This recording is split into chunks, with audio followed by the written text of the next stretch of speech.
How to pause location on Life360 without anyone knowing.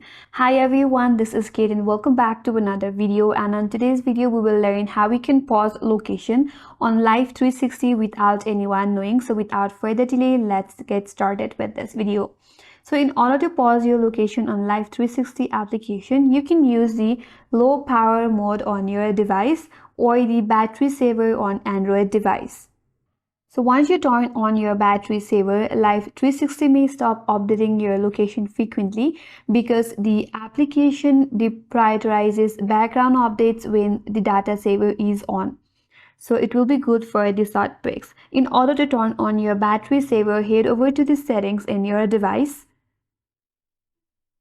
Scroll down a bit and head towards the battery.